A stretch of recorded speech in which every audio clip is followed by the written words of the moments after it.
this is an iHeart podcast. Guaranteed human.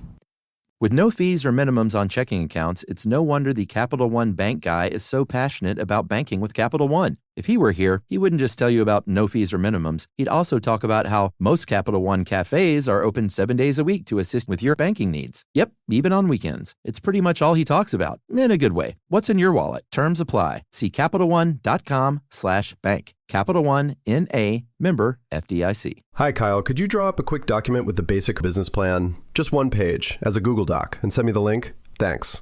Hey, just finished drawing up that quick one-page business plan for you. Here's the link. But there was no link. There was no business plan. I hadn't programmed Kyle to be able to do that yet. I'm Evan Ratliff, here with a story of entrepreneurship in the AI age. Listen as I attempt to build a real startup run by fake people. Check out the second season of my podcast, Shell Game, on the iHeartRadio app or wherever you get your podcasts. Brought to you by Toyota. Let's go places. Welcome to Stuff You Should Know from HowStuffWorks.com.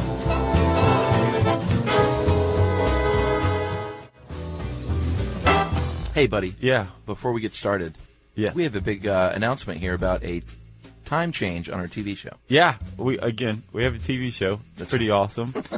We are now on Saturdays, beginning at noon. They're playing it in blocks.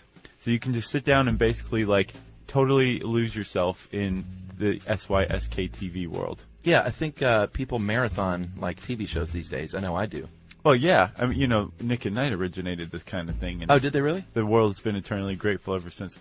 For me, those were the first marathons I ran into. So yeah, to me, Nick at Night originated. I call it mainlining. That's what we do at our house. We'll get a new show and we'll watch 3 seasons over 2 weeks. Yeah. Until we just can't stand it anymore. So Science Channel, they know what they're doing. They're like, oh, you like to mainline the show? Yeah, we're going to give you a taste. We're going to give you a taste. They're not going to put it all on at once yet until they run everything. So over the course of 3 different Saturdays. Yeah. Beginning February 9th. February 23rd. Yep. And then March 9th. Starting at noon on all 3 days. You're going to see a couple of new episodes each time. Yeah. And then some reruns. Which we like to call classics. Classics. And then, in the final day, was it March 9th? Yeah. You're going to see the Lost Pilot episode. Yeah.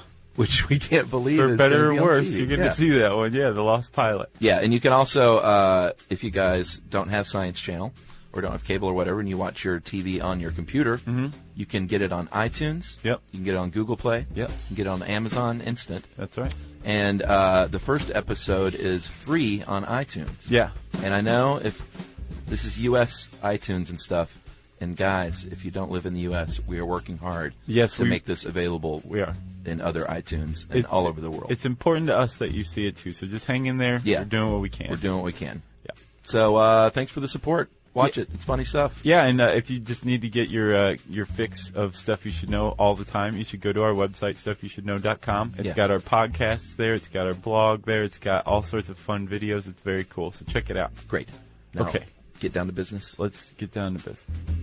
Hey, and welcome to the podcast. I'm Josh Clark. Charles W. Chuck Bryan is breathing on his glasses, which means it's time for Stuff You Should Know. Is that what that means? Yeah. It means my glasses are just dirty always. I think I'm just greasy. It happens. As a human, I just grease things up everywhere I walk. Everybody who wears glasses gets their glasses greasy. Really? Yeah. So, if you don't, I mean, what? You're like a lizard or something.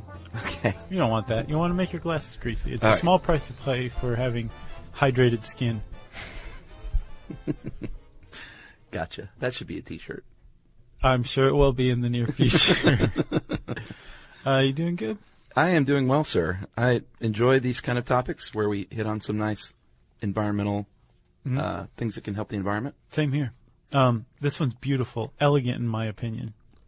And I apologize straight off for everyone that was cringing when we couldn't pronounce the river in Paris, France. The Seine? The Seine? The Seine? Or the Seine? The Seine. The Seine. One of those three.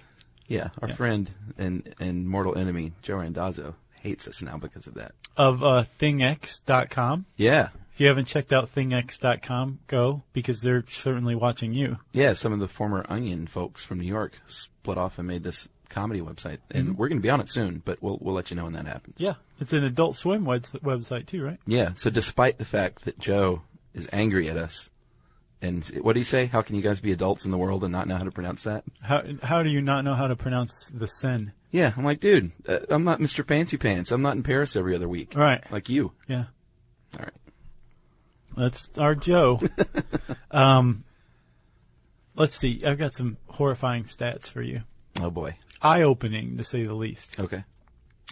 Did you know that 1/3 of the global food supply goes to waste? Wow. 1.8 billion tons around the world of food go to waste. What's interesting is it's not just developed countries. Developing countries waste about as much food per person as developed countries do. Yeah. I wonder if they waste, though, because they can't help it, because they don't have, like, the refrigerators and the storage that we do. I don't know. And here we just, toss it away like so many discarded, Yeah. business cards. Well, there's a... Oh, wow. I was not expecting business cards. I was trying to think of something you just get and throw away. You know what? Business cards. Anyone listening to this podcast, if you were expecting Chuck to say business cards, email him right now and let us know. Yeah, and also, please don't ever give me a business card. And if you have in the past, I apologize. There's like a little dirty secret among grocery stores where if a fruit or vegetable, produce, it's called collectively, doesn't really look quite right, but is totally fine. Yeah. Like examples I've seen is like a slight bruise to a tomato or something like that. Yeah. Or a carrot that's not straight enough. They just throw it away. Yeah, we've covered that in something. Can't remember what. It seems like we have, haven't we? Yeah, it's sad. I feel they should have a... Well, no, I want to bring it out into the light again. Well, they should have a misshapen fruit and vegetable store where you can buy a crooked carrot that tastes just as good. Or like one of the drawings from The Far Side, like owns and operates the store. Remember the people, like they had like crooked heads and everything? I bet people would buy that stuff though. If if you don't have as much money, you might want to buy a tomato that has a bruise and just cut that little part off. Sure. Just a thought. I think it's a good thought. So 1.3, I think I said 1.8, but 1.3 billion tons of food is wasted every year. That's just food, dude. In 1960, the average American generated 2.68 pounds of waste a day. Today, we're up to about 4.6 pounds a day. You know what it is in Chicago? What? We mentioned Chicago in this article as being overrun with garbage. Yeah. In 2010, the average Chicagoan produced 15 pounds of waste, 15.4 pounds per day. How is that of garbage? possible? I don't know. And I think we're up I think Chicago is up 300% from the 1980s. So I don't know what's going on there, but they're like double what they are in the state of Illinois, period. That is really nuts. Yeah, it is. I'm really curious what's going on there. Come on, what are you guys Chicago. doing? What are you guys doing? So overall, we're producing, apparently most of it from Chicago, 230 million tons of waste in the U.S. every year. Oof. And there are some programs that are set up to where like somebody who runs a landfill where all this stuff is going and decomposing and producing methane.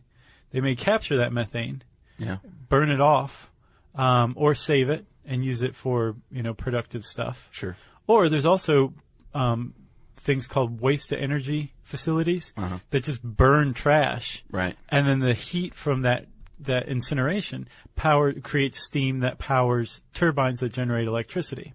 That make business cards. So that you throw away. That's right. The circle of life is complete. So I mean, there are programs in place that make productive use out of trash. This is going to be trashed anyway. Yeah. But like that waste to energy facility that's just burning trash, that generates a lot of horrible stuff, horrible pollution. Sure. There are actually programs that are even better that could someday be used to power our cars. Yeah. Through garbage. That's pretty awesome. Yeah. And of course, this article starts off with a little Back to the Future reference. How can you not talk about garbage fueling cars without mentioning Mr. Fusion? So you thought about that too? Yeah, immediately. I told Yumi what we were doing. She's like, oh, like Back to the Future. And I was like, what? Yeah. Really? Of course. I mean, I love that movie, but that's not what I think of with garbage-powered cars. I forgot that he even does that. Oh, to me, that was a big, impactful scene at the end when he comes back in the spaceship, cracks open the Mr. Fusion and puts like a beer can and old beer and a banana peel in there. Yeah. I was like, oh, man, is that what the future's going to be like? And the answer is no. Well, not too far off, maybe. Well, let's talk about how Steven Spielberg got it wrong. That wasn't Spielberg. It was Robert Zemeckis. He produced it. Did Spielberg produce it? I'm pretty sure he did. Okay, you just want to blame him for everything. I got a beef. Spielberg beef.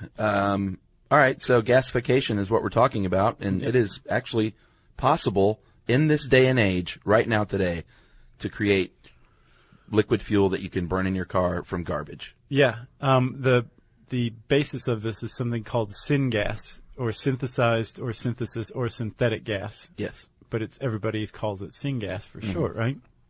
And it's the product of, I guess, accelerated decomposition. Yeah, from what they call feedstock, which is basically just your source fuel. And in this case, feedstock can be everything from asphalt and sewage, fossil fuels, of course, we know about, to plastics, biomass, and ag waste. Yeah. And garbage, municipal solid waste. Yeah, as long as it's not metal or glass. Yeah. And it's carbon-based, you can make syngas out of it. Yeah, that should be in your recycling bin, people. Yeah. That old bed frame of yours, recycle it. Yeah. Although wood, if it's wood. Oh, you mean the metal bed frame? Yeah. Yeah, yeah. You know, that cheap one that always, it's like, that's so hard to put together. And you like pinch your fingers. Oh, it's the worst. Yeah, it's bad news. So the process of creating syngas uses not combustion, but intense heat. Way more heat than it would take for normal combustion. Yeah. I think 2,600 degrees Fahrenheit.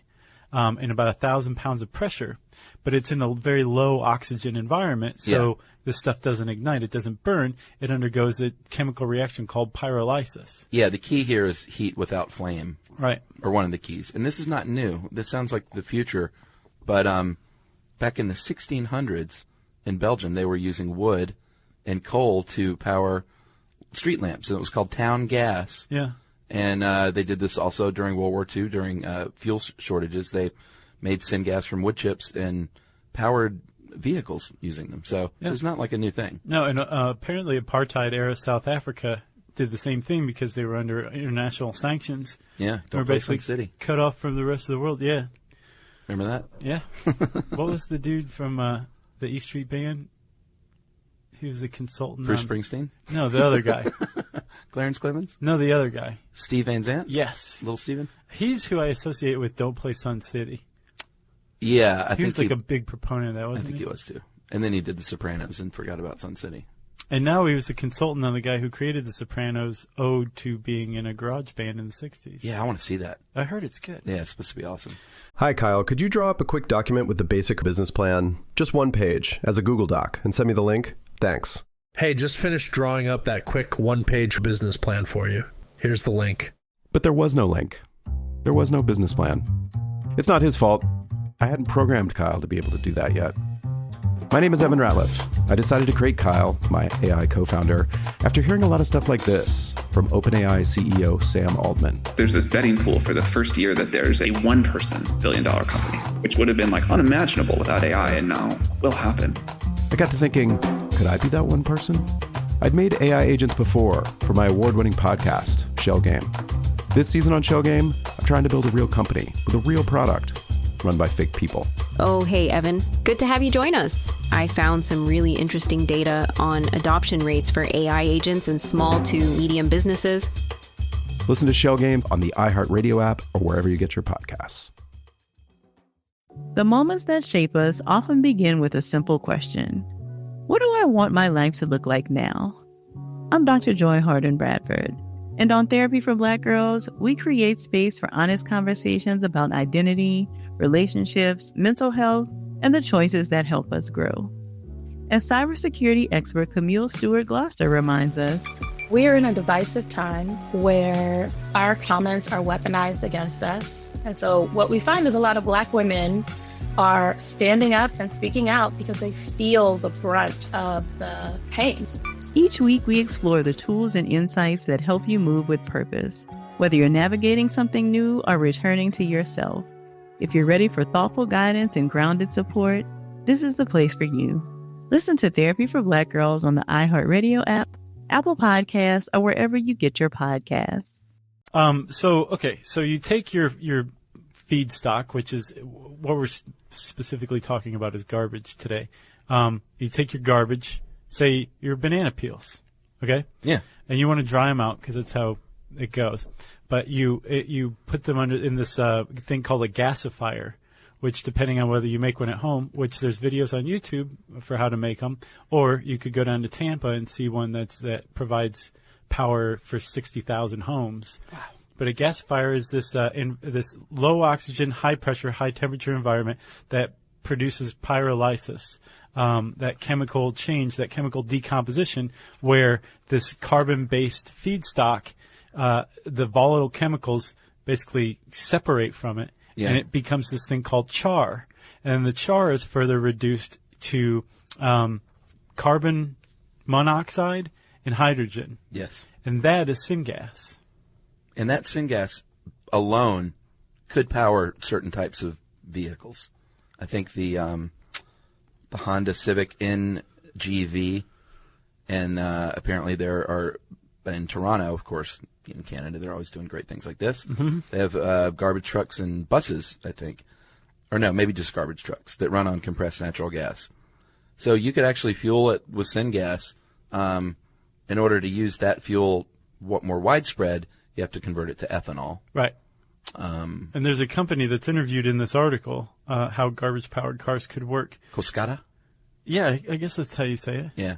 And they take syngas and they feed it to a bunch of bacteria in a vat of water. That's amazing. And this bacteria, equally amazing, are patented. So kind of disturbing. I don't think life forms should be patentable. But yes, it is a patented bacteria that eats syngas and then expels ethanol. And then they add a little gasoline to the ethanol to denature it so they don't have to pay a $27 a gallon liquor tax. Yeah, that's amazing to me. It's almost the same thing as moonshine until you denature it. Right. So they said add a little gas to it and we don't have to pay that liquor tax. Right. Spirit tax. How much is it? Like, it's like $27 a gallon. A gallon. Wow. Yeah. And I mean, they're producing a lot of ethanol as much as they can. That's a lot of extra money they don't have to pay just from adding a little gasoline. Yeah. And then what you have is engine grade ethanol ready to be mixed with gasoline, which if you go to a gas station, there's a pretty good chance you'll see a sticker that says this gas may contain up to 15% ethanol. So your car that you're driving now can run on this syngas created from garbage. Mm-hmm. Or if you have a flex fuel car, that can use up to 85% ethanol and 15% gasoline, so it could use even more of this stuff. Don't they have ethanol-only pumps? Yeah. Like 10 or 15%, they say, are ethanol only? Oh, is that right? I think so. I might be wrong there.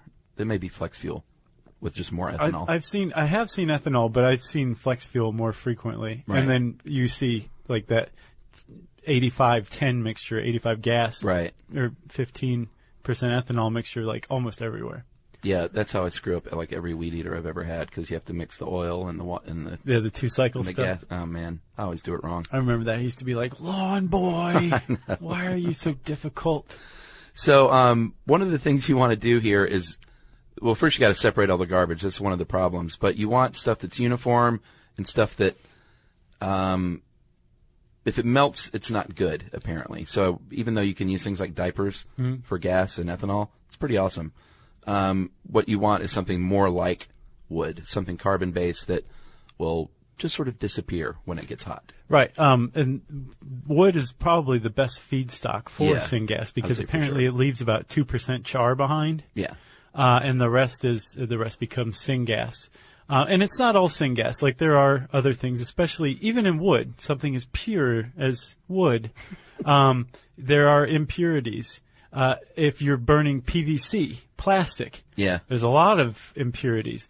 But the beautiful thing about using a gasifier to produce syngas from any kind of feedstock is it's this closed system. Right.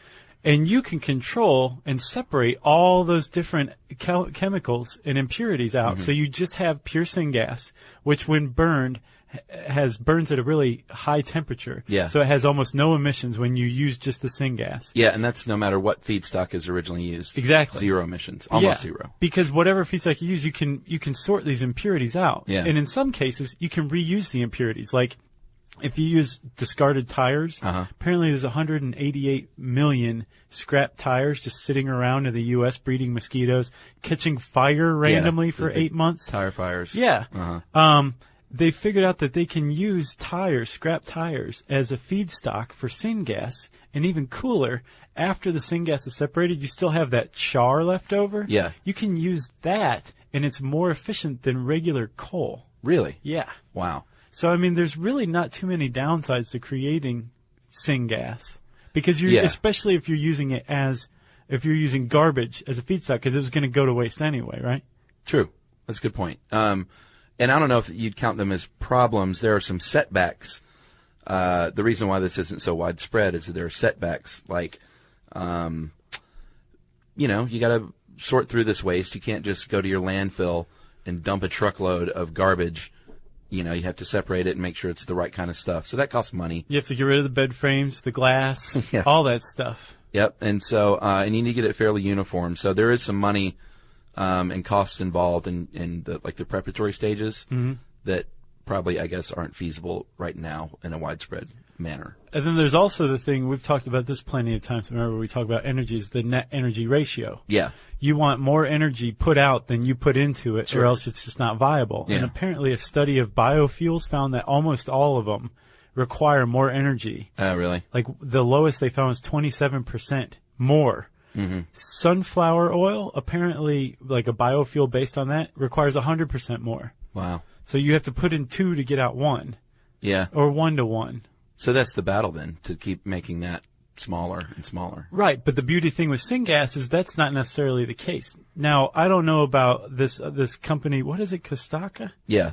How much Cascada. more Cascada? Yeah. How much more energy it requires for them to turn that syngas into ethanol? Right. And if they, if there's a net energy loss or a gain or what, but if you're just burning syngas, it's very elegant. It's very clean. It's elegant. And there's I think it's a net energy gain. Awesome. Well, one of the other problems is you got to dry it out too. You can't throw, you can use waste materials like biomass, like leftover pulp and stuff from wood mills, grass and corn, but that's moist, and so you have to remove the moisture, which is going to cost a little more money. And then the article mentions too, on the other end, you're going to have a little issue with ash, producing too much ash. Right, depending on what you use. Yeah, so that's like what you said. Wood is the best because it only produces about 2%. But if you're not using wood, you're going to have leftover ash to deal with. But it can, like we found with tires, burning old tires, you have that stuff left over, and sometimes it can be useful, depending on what you're doing with it. That's true. And I know they recycle the water used in the little bacterial process, which is kind of cool.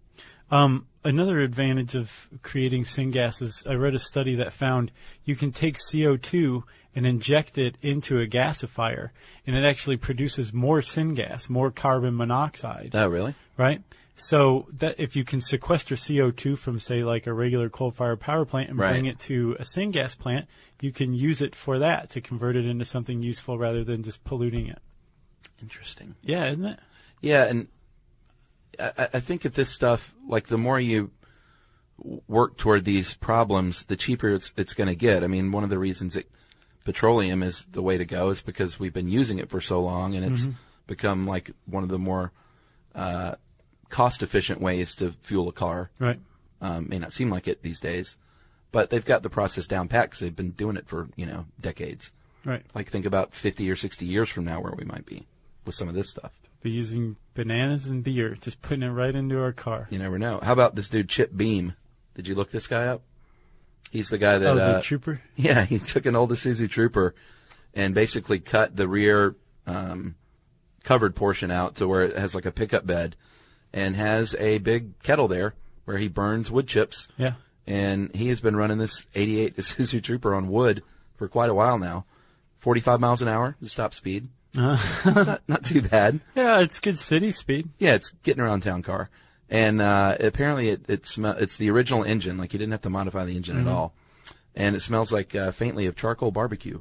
That's really interesting that he didn't modify the engine. Not the least bit. Isn't Wow. that crazy? And he's working on a 91 Mercury Cougar. His goal is to make the fastest wood-burning car in the world. Is his goal. So I guess 45, he wants to go like 70. Doesn't that just evoke images of like Granny Clampett like on a rocking chair on top of the Clampett family car? Yeah, I like this guy, though. That's pretty awesome. I do, too, but I had a question about his setup. So, like, if you're creating syngas in, like, this closed environment, you're able to trap impurities and use them or sequester them or do whatever with them to keep them from entering the atmosphere. Yeah. If you're creating syngas as you're burning it, what kind of emissions are there from that? I had a question about that. I don't know. I bet we could get in touch with Chip Beam. Well, let's do it. He seems gettable. Yeah. Hi, Kyle. Could you draw up a quick document with the basic business plan, just one page, as a Google Doc, and send me the link? Thanks. Hey, just finished drawing up that quick one-page business plan for you. Here's the link. But there was no link. There was no business plan. It's not his fault. I hadn't programmed Kyle to be able to do that yet. My name is Evan Ratliff. I decided to create Kyle, my AI co-founder, after hearing a lot of stuff like this from OpenAI CEO Sam Altman. There's this betting pool for the first year that there's a one-person billion-dollar company, which would have been like unimaginable without AI, and now will happen. I got to thinking, could I be that one person? I'd made AI agents before for my award-winning podcast, Shell Game. This season on Shell Game, I'm trying to build a real company with a real product run by fake people. Oh, hey, Evan. Good to have you join us. I found some really interesting data on adoption rates for AI agents in small to medium businesses. Listen to Shell Game on the iHeartRadio app or wherever you get your podcasts. The moments that shape us often begin with a simple question. What do I want my life to look like now? I'm Dr. Joy Harden Bradford.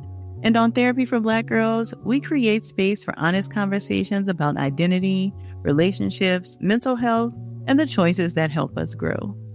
As cybersecurity expert Camille Stewart-Gloucester reminds us, we are in a divisive time where our comments are weaponized against us. And so what we find is a lot of Black women are standing up and speaking out because they feel the brunt of the pain. Each week, we explore the tools and insights that help you move with purpose, whether you're navigating something new or returning to yourself. If you're ready for thoughtful guidance and grounded support, this is the place for you. Listen to Therapy for Black Girls on the iHeartRadio app, Apple Podcasts, or wherever you get your podcasts. You got anything? No, I think that's it. We touched on everything. Stop wasting food. What is wrong with you? Stop wasting food. Yeah, I think that's everything. Okay. If you want to learn more about garbage-powered cars, energy, all that kind of stuff, you can type any of that into the search bar at howstuffworks.com. Also, try typing gasification, Gasification, into the search bar. That'll bring up a pretty cool companion article that we worked off of as well. And I said search bar, which means it's time, of course, for listener mail. That's right, Josh. I'm going to call this yet another librarian email. Unless people don't want to hear from librarians anymore. I think they lead okay? The charge. I think I've read like a couple. This makes 3. Guys, I graduated from library school in May and started to work at a small university library in South Texas. Like many librarians, I've always been very passionate about banned books and censorship. While in library school, I was the president of my university student chapter of the American Library Association. Our group decided to sell T-shirts as a fundraiser. Several of the officers created design ideas, and we asked students to vote on their favorite before we started taking orders. The majority of students voted for a design including quotes from out of copyright books. Right. Including many frequently challenged or banned books set over a drawing of an open book. I sent out several emails to students to promote the design and start taking orders. After receiving several of these orders, I received an email from a student who was upset about the design. He was most upset about a Kurt Vonnegut quote. I don't want to get into specifics of the email, but I was appalled that a library school student wanted to censor our library school group. As librarians, we are obligated to provide information, not limited. We ended up using quotes about intellectual freedom, the freedom to read, and censorship in libraries to appease the naysayers.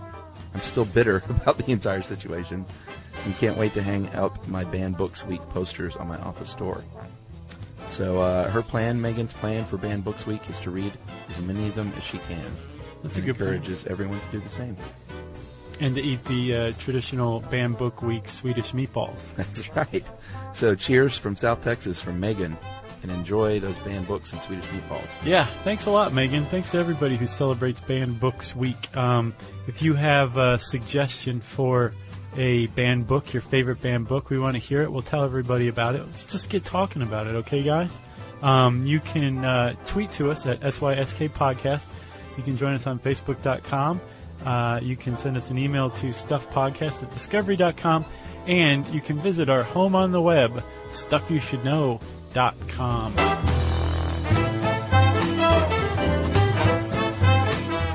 For more on this and thousands of other topics, visit howstuffworks.com.